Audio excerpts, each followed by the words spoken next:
These are back doors, aren't they? Programming license. How do they work? The code is hidden in numbers. One position opens a lock, and another position opens one of these doors.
As Ralph Ellis explains, the first-degree tracing board is a representation of Solomon's Temple. Solomon's Temple being modeled after Giza, this is also a representation of the Giza Plateau.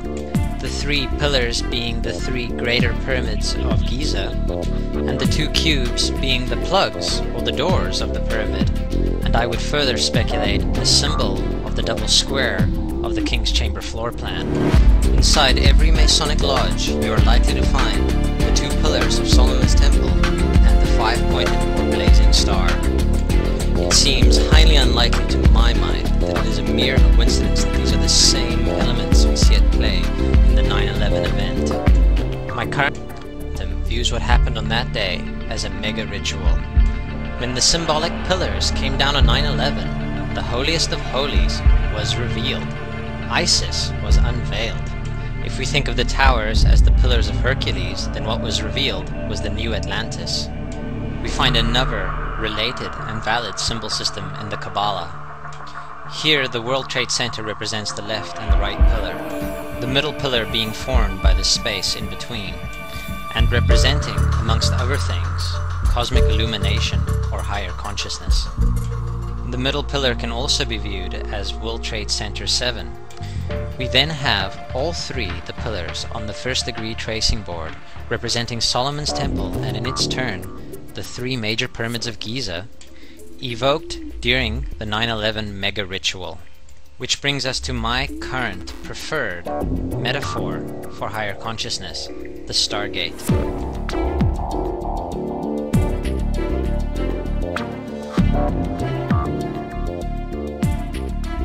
This corporate sculpture, which used to stand in between the twin towers, is called the Spherical Caryatid. It was made by artist Fritz Koenig and was nicknamed the Sphere.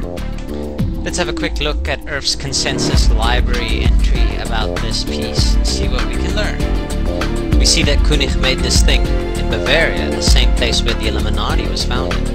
The most interesting fact about the placement of the sphere at the World Trade Center Plaza has to be that architect and designer of the World Trade Center, Minoru Yamasaki, intended the plaza itself to be a representation of the Grand Mosque of Mecca, the sphere in particular taking the place of the Kaaba. We should also bear in mind in this regard that the Great Pyramid has the ratio of pi encoded mathematically in its design. The Ben-Ben, the obelisk, the pyramid, the circle and the sphere are thus all intimately connected.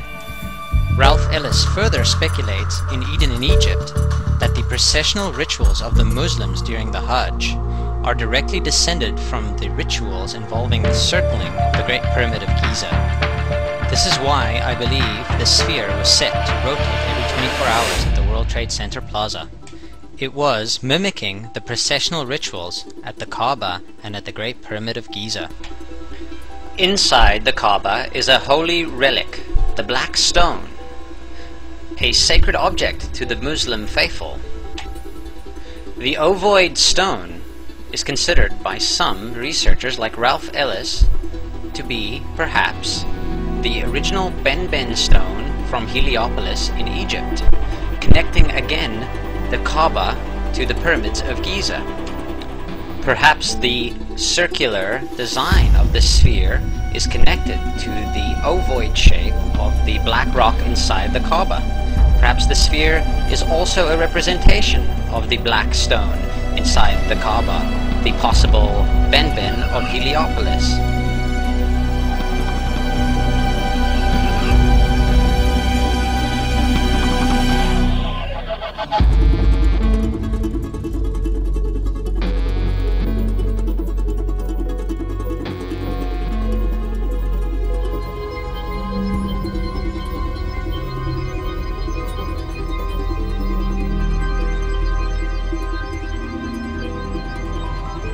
The proportion of distance between Mecca and the North Pole to the distance between Mecca and the South Pole is exactly 1.618, the golden mean.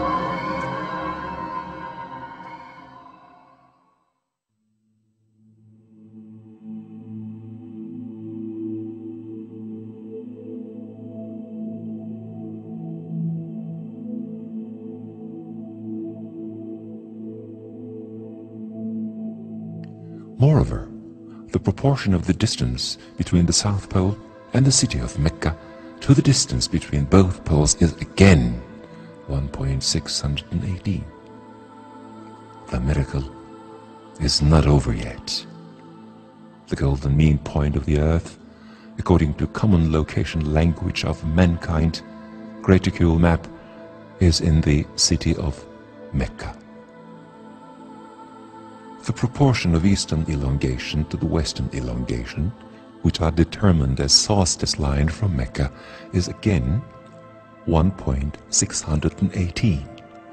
Moreover, as shown in the figure, the proportion of western elongation of Mecca to the solstice line to the perimeter of the Earth on this very latitude is surprisingly the golden mean, 1.618. The golden mean point of the Earth, for all mapping systems, even though they vary by a few kilometers, is always within the city borders of Mecca, within the holy region that includes Kaaba. You can measure very sensitively the distance between any 2 points with the help of Google Earth's ruler feature. If you wish, you can verify the correctness of the given ratios by calculating latitude and longitude with a simple calculator. The Thematrix program is an American program that is used to show golden mean of pictures and paintings. If we accept the graticule map of the Earth as an alive painting whose depth never ends and open it in this program, we will find out that the golden mean point of the Earth is the city of Mecca. With respect to positive longitude and latitude values and being on the lands, not the sea, the only golden mean point of the Earth is Mecca. Miracles continue. So as we start to look into the numerology, what we're looking at is a tree of life. And this is something that the magicians use, and what I believe to be a map of the extra dimension. So as you're looking into this map, there are 10 spots on it, and they are called the Sephiroth. And within these Sephiroth, you have your Trinity at the top. So this is the all, the one, looking at itself and creating a reflection. You go up from the bottom up to the top, you have 10 points, 10 being God. 10 being the hermaphroditic symbol, 1 and 0. So as you come up to 10, that is their God. That is 10. That is the hermaphrodite. But if you stop at 9 and you skip to 11, skipping God, then you are a Luciferian. Because 11 is the number of the magician. It's the one step above. Once you have accomplished the tree of life, you are now the magician. You are one above 10. But they're doing it by skipping God.